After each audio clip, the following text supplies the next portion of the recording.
أعوذ بالله من الشيطان الرجيم.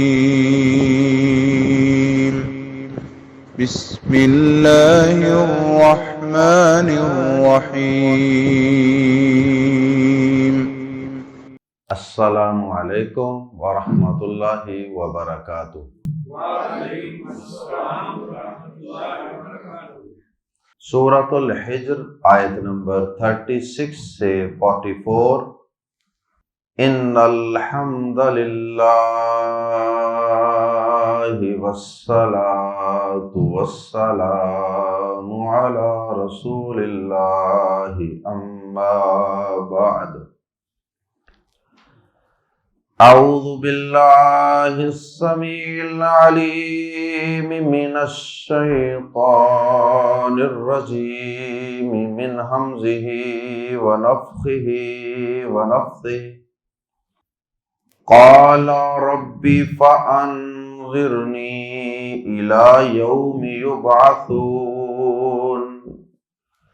قال فإنك من المنظرين إلى يوم الوقت المعلوم۔ قال رب بما أغويتني لأزينن لهم في الأرض ولأغوينهم أجمعين إلا عبادك منهم المخلصين۔ قال هذا صراط علي مستقيم إن عبادي ليس لك عليهم سلطان إلا من اتبعك من الغاوين وإن جہنم لموعدهم اجمعین لها 7 ابواب لكل باب منهم جزء مقسوم۔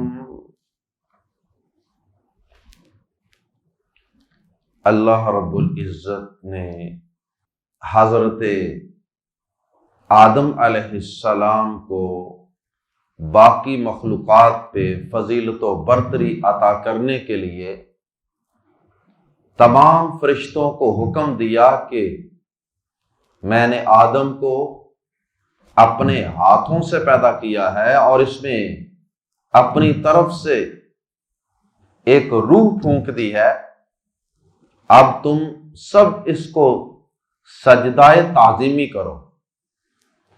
جب سجدہ تعظیمی بجا لانے کا حکم دیا گیا تو سب فرشتے فوراً سجدے میں گر گئے، لیکن ابلیس جو فرشتہ نہیں تھا، جن تھا، لیکن اسے بھی اس سجدے کا حکم تھا۔ اس نے سجدہ کرنے سے انکار کر دیا، تکبر، بڑا بننے کی کوشش کی کہ میں تو آگ سے پیدا ہوا ہوں اور یہ مٹی سے پیدا ہوا ہے۔ آگ بلندی کی طرف اٹھتی ہے۔ ابلیس نے قیاس کیا، اللہ کے واضح حکم کے مقابلے میں قیاس یہ شیطان کا کام۔ جب اللہ پاک کا کوئی واضح حکم موجود ہو تو پھر انسان کو کسی قسم کی کوئی قیاس نہیں کرنی چاہیے۔ تو اللہ کا واضح حکم تھا سجدہ کرو، لیکن اس نے اس واضح حکم اور اس واضح نص کے مقابلے میں قیاس سے کام لیا، چونکہ میں آگ سے ہوں، یہ مٹی سے ہے، میرا اس کو سجدہ بنتا نہیں ہے، اور اس طرح اس نے بڑا بننے کی کوشش کی، عاجزی و انکساری کی بجائے بڑا بننے کی کوشش کی، تکبر کیا۔ اور تکبر تو اللہ کی چادر ہے، تکبر تو صرف اللہ رب العزت کو ہی زیب دیتا ہے۔ بہرحال اللہ رب العزت کے ساتھ پھر ابلیس کا مکالمہ ہوا، اور اس مکالمے کا ایک حصہ ہم گزشتہ آیات میں پڑھ چکے۔ اللہ رب العزت نے اسے سوال کیا کہ تو نے سجدہ کیوں نہیں کیا، اور پھر اس نے جواب دیا، اپنی قیاس کو بیان کیا، تو اس کے بعد اللہ رب العزت نے اسے کہا کہ تو یہاں سے دفع دور ہو جا، یہاں میری جنت سے نکل جا، اور آج کے بعد تجھ پر میری طرف سے قیامت کے دن تک کے لیے لعنت ہے۔ اور اللہ رب العزت سے پھر ابلیس نے کیا آگے سے بات کی، اور اس نے اللہ رب العزت کو کیا جواب دیا؟ اللہ رب العزت نے آیات زیر تفسیر میں اس کا وہ جواب نقل کیا۔ اس نے جواب یہ دیا کہ اے میرے رب، تو پھر اس طرح کر، اگر تو نے ایسا کرنا ہی ہے، مجھے یہاں سے نکالنا ہی ہے، اپنی نظروں سے گرانا ہی ہے، تو پھر مجھے مہلت دے دے۔ مقابلے میں آ گیا، تو مجھے مہلت دے دے قیامت کے دن تک کے لیے، مہلت اس چیز کی دے دے کہ میں تیرے بندوں کو گمراہ کر سکوں،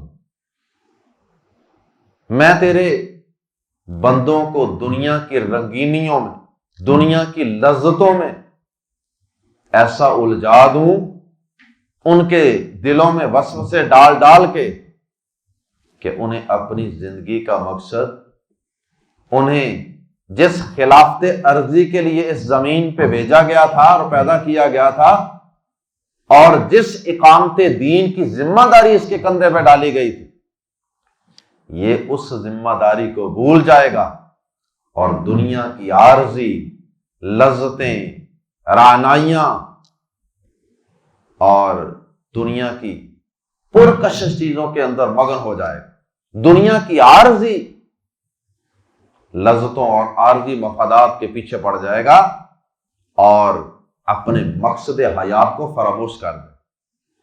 ہاں، تیرے جو چند مخلص بندے ہوں گے، تیرے جو چند چنیدہ سلیکٹڈ قسم کے لوگ ہوں گے، مخلص بندے ہوں گے، ان کی میں بات نہیں کرتا، ان کو چھوڑ کر میرا یہ چیلنج ہے کہ میں باقی سب کو گمراہ کر دوں۔ اللہ رب العزت نے ابلیس کو مہلت دے دی، کہا کہ جاؤ، تمہیں مہلت دی جاتی، اور جو تم نے بندوں کو گمراہ کرنے کے لیے اور دنیا کی رنگینیوں میں پھنسانے کے لیے کرنا ہے، تم کر دیکھو۔ میرے مخلص بندے، میرے چنیدہ بندے جو واقعی میری باتوں پہ زیادہ یقین رکھتے ہوں گے، مرنے کے بعد کی زندگی پہ جن کا صحیح بلیو ہوگا، وہ کبھی تیری باتوں میں نہیں آئیں گے، تیرے بہکاوے میں نہیں آئیں گے۔ اور پھر اللہ رب العزت نے اس کی یہ ریکویسٹ قبول کر لی اور اسے مہلت دے دی، اور پھر ساتھ اسے بتا دیا کہ جا، تجھے مہلت تو دی جاتی ہے، لیکن یاد رکھنا کہ تیری سزا اور تیرا انجام جہنم ہے، تیرا بھی اور تیرے پیچھے لنگوٹا کس کے چلنے والے، تھوڑی بہت باتوں میں بہک جانا اور پھر سدھر جانا، یہ تو ہر انسان سے ہی ہو جاتا ہے، لیکن ایک باقاعدہ اس کے پیچھے نیت لینا اور اپنے آپ کو مکمل طور پہ شیطان کے وسوسوں کے اور اس کے بہکاوے کے حوالے کر دینا، یہ کام کرنے والے جو تیرے فالوورز ہوں گے، وہ بھی اور تو بھی جہنم کے اندر اکٹھے پھینکے جاؤ، تمہارا یہ انجام ہوگا۔ اور اس کے بعد پھر اللہ رب العزت نے موقع کی مناسبت سے جہنم کے 7 دروازوں کا تذکرہ فرما دیا کہ جہنم کے 7 دروازے ہیں، اور اپنے اپنے جرم کی نوعیت کے مطابق تیرے پیروکاروں کو میں اس جہنم کے اندر ان دروازوں سے گزار کر مختلف قسم کے درجات کے اندر ان کو پھینکوں گا، جیسا ان کا جرم ہوگا ویسا ان کو جہنم میں ٹھکانا اور ویسا ان کو جہنم کا دروازہ الاٹ کیا جائے۔ آئیے قرآن مجید کے الفاظ میں پڑھتے ہیں، قال، اس نے کہا، ابلیس نے، اور ربی، اے میرے رب، چھوٹی یا حذف ہے، اور ربی تھا اصل میں، یا حذف ہے لیکن با کے نیچے زیر اس یا کے حذف ہونے کی ایک علامت کے طور پہ موجود ہے، اور ربی، اے میرے رب، فا، پس یا پھر، انذر، انذر مہلت دے دے، جیسے سورۃ البقرہ وغیرہ میں آتا نا، ہم لا ینظرون، انہیں وہ مہلت نہیں دیے جائیں گے، تو اسی سے یہ فعل امر ہے، فا تو یا پھر انذر مہلت دے دے، نی مجھے، فانذرنی پس مجھے مہلت دے دے، یعنی مجھے یہ اختیار دے دے کہ میں ایسا کر سکوں، الا تک، الا کا معنی طرف بھی ہوتا ہے اور تک بھی ہوتا ہے، الا تک، یومی دن، یبعثون، وہ اٹھائے جائیں گے، یبعثون فعل مجہول ہے، الا یوم یبعثون، اس دن تک جب وہ اٹھائے جائیں گے، یعنی تیرے بندے، یعنی قیامت کے دن تک مجھے مہلت دے دے۔ قال، اللہ پاک نے فرمایا، فَإِنَّكَ، بے شک تو، من المنظرین، مہلت دیے گئے لوگوں میں سے، منظر جسے مہلت دی گئی ہو، اسم المفعول، اور منذر زیر پڑے نیچے تو یہ اسم الفاعل بن جاتا ہے، مہلت دینے والا، تو یہ اسم المفعول ہے، منظر، فَإِنَّكَ مِنَ الْمُنظر، اور منظر کی جمع منظرون یا منظرین، فَإِنَّكَ مِنَ الْمُنظَرِينَ، فرمایا بے شک تو مہلت دیے گئے لوگوں میں سے ہے، یعنی جا تجھے مہلت دی جاتی ہے، تیری منہ مانگی ڈیمانڈ پوری کی جاتی ہے، ٹھیک ہے، مہلت دی جاتی ہے، کس چیز کی مہلت؟ انسانوں کو گمراہ کرنے، تجھے یہ اختیار دیا جاتا ہے کہ تو ان پر چھپ چھپ کر وار کر سکے، آگے سے، پیچھے سے، دائیں سے، بائیں سے، اور یہ مہلت کب تک ہے؟ الی یوم الوقت المعلوم، ایسے وقت کے دن تک جو معلوم ہے، ایسے وقت کے دن تک جو معلوم ہے، الی تک، یومی دن، کون سا دن؟ الوقت المعلوم، یعنی کوئی ایک دن ہے جس میں ایک معلوم وقت ہے جو اللہ پاک کا علم ہے، اس وقت تک تجھے مہلت دی جاتی ہے۔ بہت سے مفسرین نے یوم الوقت المعلوم سے مراد قیامت کا دن لیا، لیکن کچھ مفسرین کا خیال یہ ہے کہ نہیں، قرآن مجید میں کہیں بھی اللہ پاک نے واضح الفاظ میں یہ نہیں کہا کہ تجھے قیامت کے دن تک ہی مہلت دی جاتی ہے، کیونکہ اس نے تو وقت مانگا تھا قیامت کے دن تک، لیکن اللہ پاک نے اسے مہلت دینے کی اس کی ڈیمانڈ تو پوری کر دی، لیکن وقت قیامت تک کا نہیں دیا۔ وقت کب تک کا دیا؟ وہ ایک خاص مقرر وقت ہے جو اللہ کو معلوم ہے، وہ دن، وہ وقت صرف اللہ کے علم میں ہے کہ کس دن تک اللہ پاک نے اس ابلیس کو، اس شیطان کو یہ مہلت دینی ہے۔ ممکن ہے کہ وہ قیامت کا دن ہی ہو، اور ممکن ہے کہ قیامت سے پہلے کوئی وقت ہو، اللہ پاک اس وقت تک اسے مہلت دے رہے ہوں اور اس وقت کے آنے پر وہ مہلت ختم ہو جائے، واللہ عالم۔ بہرحال یہ ایک وقت معلوم ہے۔ قال، اس نے کہا، ابلیس نے، اور ربی، اے میرے رب، بازر بھی اس وجہ سے، بازر بھی سبب کے لیے عموماً استعمال ہوتا ہے، بازر بھی اس سبب سے، ما جو اغویتا تو نے گمراہ کیا، نی مجھے، بما اغویتنی اس وجہ سے جو تو نے مجھے گمراہ کیا، یا سادہ ترجمہ کر سکتے ہیں بما اغویتنی چونکہ تو نے مجھے گمراہ کیا۔ العیاذ باللہ، یہ ابلیس شاطر، یہ اللہ تعالیٰ پہ سارا ملبہ ڈالنے کی کوشش کر رہا ہے، اپنی گمراہی کی نسبت اللہ کی طرف کر رہا ہے کہ تو نے مجھے گمراہ کیا ہے۔ تو کہنے لگا چونکہ اے میرے رب، چونکہ تو نے مجھے گمراہ کیا ہے، اب تو نے مجھے اس گمراہی کے رستے پہ ڈال ہی دیا ہے، اس وجہ سے اب میں اس کا انتقام کیسے لوں گا؟ میں تیرے بندوں سے انتقام لوں گا، تیرے بندوں کو گمراہ کر کے۔ لام زبر لا،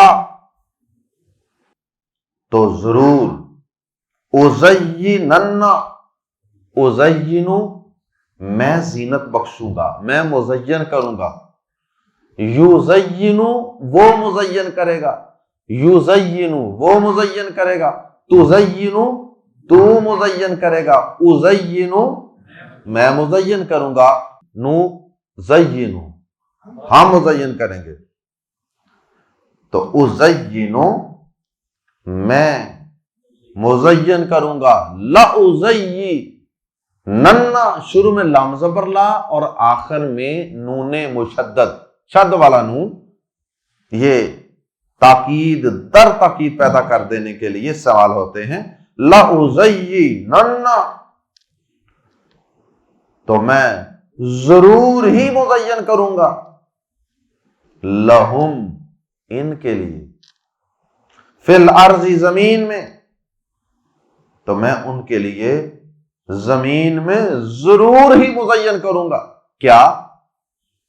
خواہشات نفس، دنیا کا عارضی ساز و سامان، دنیا کی ڈگریاں، کاریں، کوٹھیاں، مکانات، ساری زندگی کا مقصد بس یہی بنا دوں، لگے گا کہ بس یہی زندگی ہے ساری۔ والا اغوین اور میں ضرور گمراہ کروں گا، اغوی، یغوی، تغوی، اغوی، نغوی، اغوی میں اغوا کروں گا، میں گمراہ کروں گا، کسی کو اٹھا کر لے جانا، اغوین میں ضرور گمراہ کروں گا، ہم انہیں ڈائیورٹ کروں گا، اغوین اس کے بھی شروع میں لام زبر لا اور آخر میں نون ثقیلہ، یہ دونوں بھی تاکید کے لیے۔ والا اغوین اور میں ہر صورت ضرور گمراہ کروں گا، ہم انہیں اجمعین سب کو، اور میں ان سب کو ہر صورت گمراہ کروں گا۔ کتنے زور سے، کتنی تاکید سے وہ کہہ رہا ہے کہ میں یہ کام کروں گا، اپنے مشن کے اوپر ڈٹ جانے کا اظہار۔ اگر شیطان اتنا پرعزم ہے لوگوں کو گمراہ کرنے کے لیے، تو کیا اللہ کے بندوں کی یہ ذمہ داری نہیں ہے کہ وہ بھی اسی طرح بلکہ اس سے بھی زیادہ پرعزم ہو جائیں لوگوں کو شیطان کے بہکاوے سے بچانے کے لیے، لوگوں کو صراط مستقیم پہ چلانے کے لیے۔ اور اس ابلیس کا یہ واقعہ اس سے قبل سورۃ الاعراف میں بھی ہم پڑھ چکے ہیں، اور پھر سورہ صاد 23ویں پارے میں اس کے آخر میں آخری آیات وہ یہی واقعہ ہے، وہ سورت کا اختتام اسی واقعے پہ ہو رہا ہے، اس کے اندر بھی یہ سارا واقعہ موجود، اور وہاں پہ یہ بھی ہے کہ اس نے کہا تھا کہ میں ان کے رستے میں بیٹھوں گا، میں ان کے پاس آؤں گا، سامنے سے بھی آؤں گا، میں ان کے پیچھے سے بھی وار کروں گا، میں دائیں سے بھی حملہ آور ہوں گا اور بائیں طرف سے بھی میں ان پر یلغار کروں گا، ہر طرف سے، یعنی انداز بدل بدل کے، کبھی آگے سے، کبھی پیچھے سے، کبھی دائیں سے، کبھی بائیں سے، کبھی کسی انداز میں، کبھی کسی انداز سے، میں ان کے اوپر حملہ آور ہوں گا اور ان کو گمراہ کرنے کی پوری اسٹرگل اور کوشش کروں گا۔ اور آج اگر ہم مجموعی صورتحال دیکھیں معاشرے کی، تو شیطان اپنے اس چیلنج کے اندر کامیاب نظر آتا ہے کہ نہیں آتا؟ کتنے لوگ ہیں جنہیں اس نے دنیا کی چند روزہ عارضی زندگی کی رنگینیوں، لذتوں، مفادات کے اندر الجھا دیا، صرف اور صرف یہ دنیا کی چند روزہ زندگی ہی ان کی زندگی کا اور ان کی محنت کا مطمع نظر اور مرکز اور محور ہے۔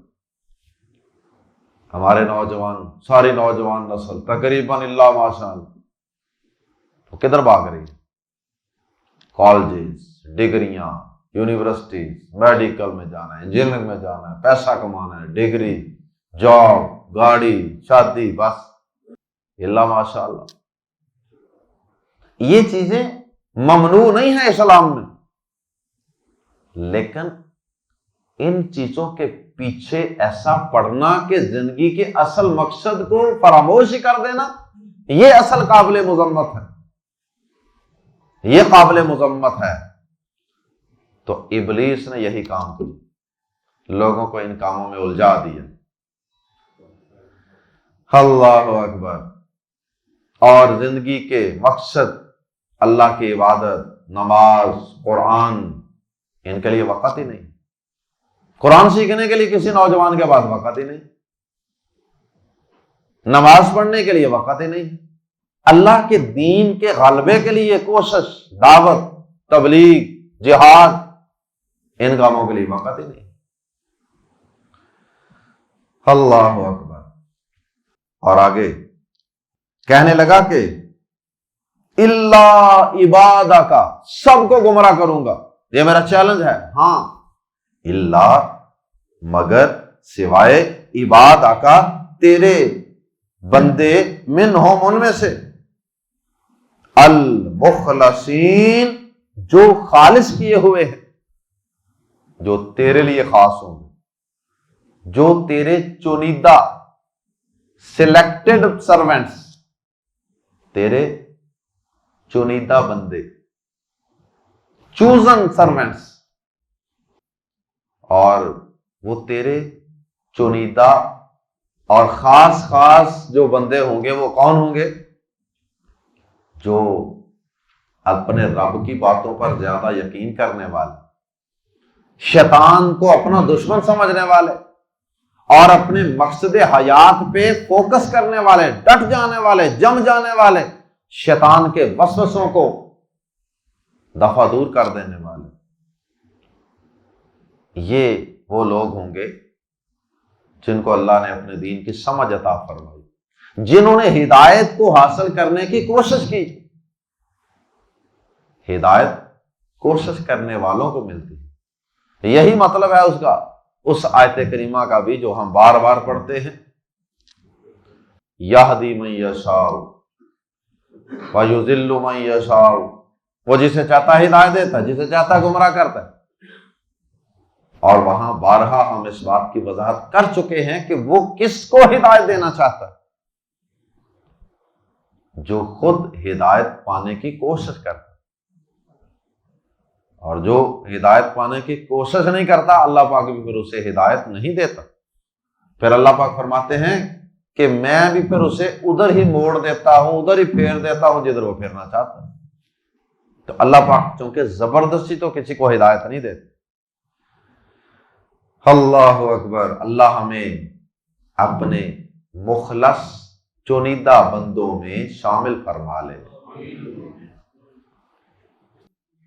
اللہ عبادک منہم المخلصین، مخلص بھی اسم المفعول ہے، مخلص زبر ہے اوپر لام پر، جسے خالص کر لیا گیا ہو. اور اگر اس کے نیچے زیر کریں پڑھیں مخلص، لام کے نیچے زیر، مخلص کا معنی خالص کرنے والا، مخلص خالص کرنے والا، اور مخلص جسے خالص کر لیا گیا ہو.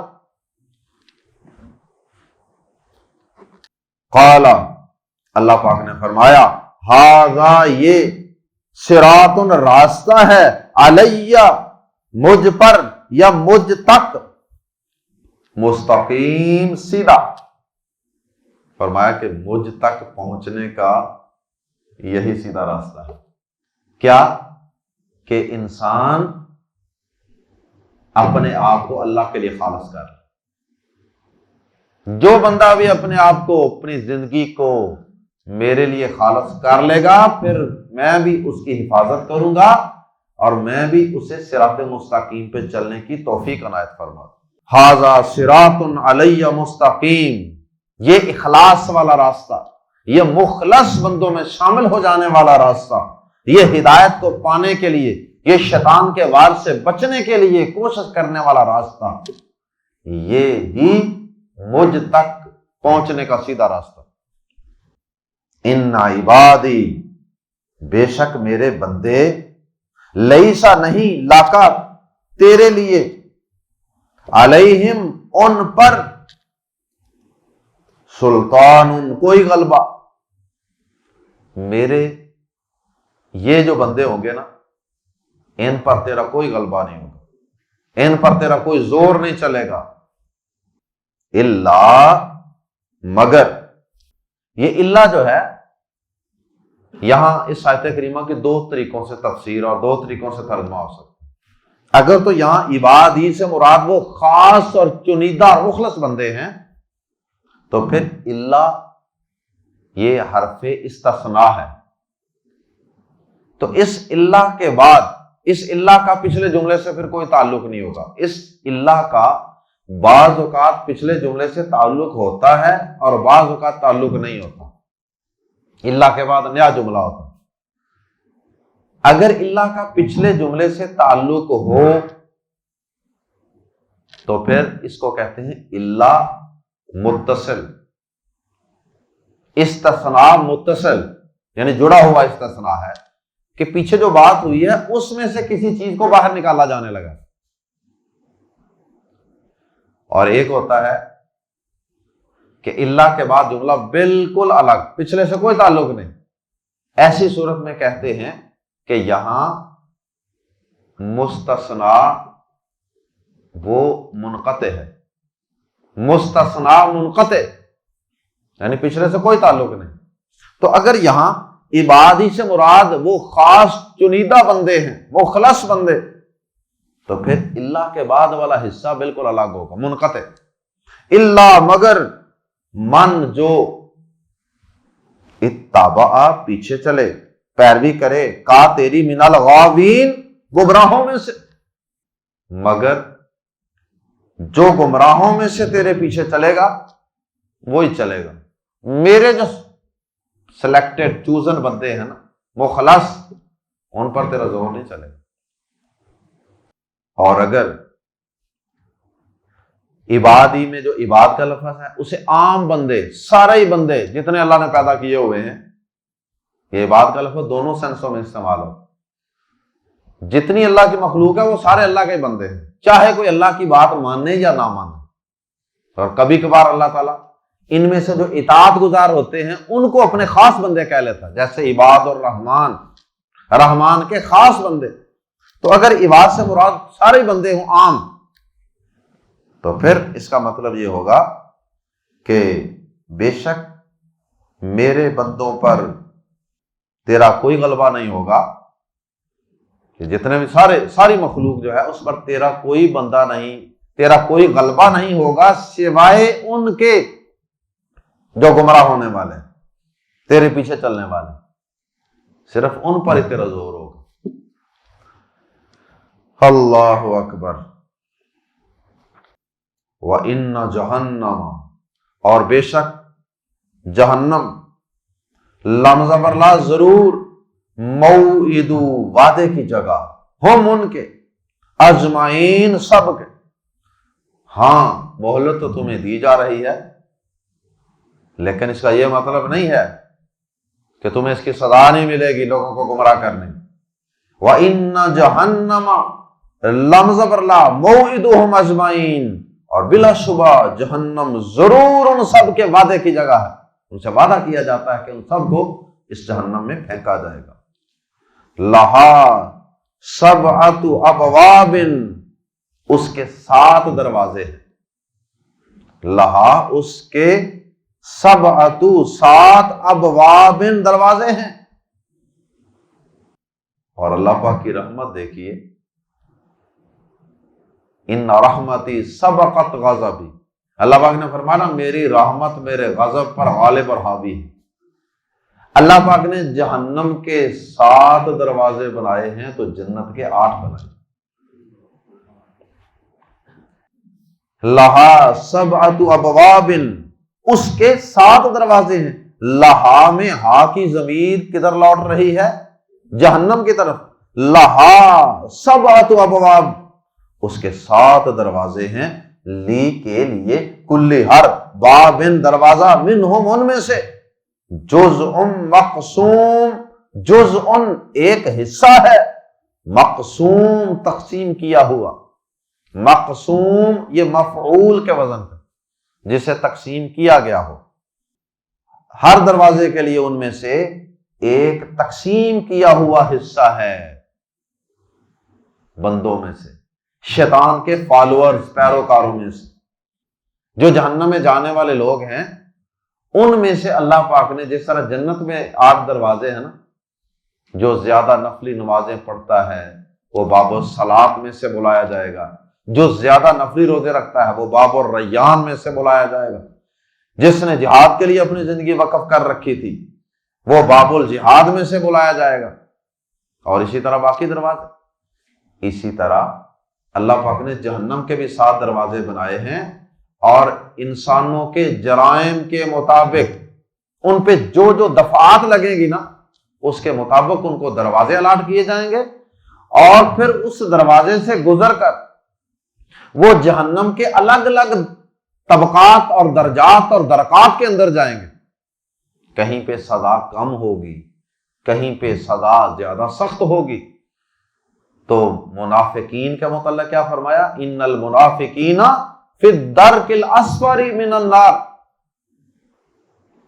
منافقین جہنم کے سب سے نچلے درجے میں، سب سے نچلے گڑھے میں ہوں گے۔ جہنم، جنت کے اندر جیسے جیسے اوپر جائیں تو درجات بڑھتے جاتے ہیں، تو جہنم کے اندر نیچے جیسے جیسے نیچے جائیں عذاب بڑھتا ہے۔ تو جہنم کے جو مختلف کیٹاگریز ہیں، گریڈز ہیں، ان کو درجات کی بجائے درکات کہا جاتا ہے، درکات۔ بہرحال ہر دروازے سے گزرنے والے لوگ الگ ہوں گے، کہیں سے کافر گزر رہے ہیں، کہیں سے مشرک گزر رہے ہیں، کہیں سے منافق گزر رہے ہیں، کہیں سے بے نماز گزر رہے ہیں۔ بہرحال یہ تقسیم کیا ہوگی یہ اللہ پاک نے تقسیم بتائی نہیں، واللہ عالم۔ اس کے 7 دروازے ہیں، ہر دروازے کے لیے ان میں سے ایک تقسیم کیا ہوا حصہ ہے۔ اللہ ہم سب کو جہنم سے محفوظ رکھے، اللہ ہم سب کو شیطان جیسے تکبر سے، بڑائی سے اور قیاس سے محفوظ فرمائے، اور اللہ ہمیں اپنے مخلص اور اپنے چنے ہوئے چنیدہ بندوں میں شامل فرما لے۔ اللہ ہم سب کو جنت کا وارث بنا دے۔ اللہ ہمیں اپنے انبیاء، صلحاء، شہداء کا ساتھ نصیب فرمائے۔ سبحانک اللہم وبحمدک، اشہد ان لا الہ الا انت، استغفرک واتوب الیک۔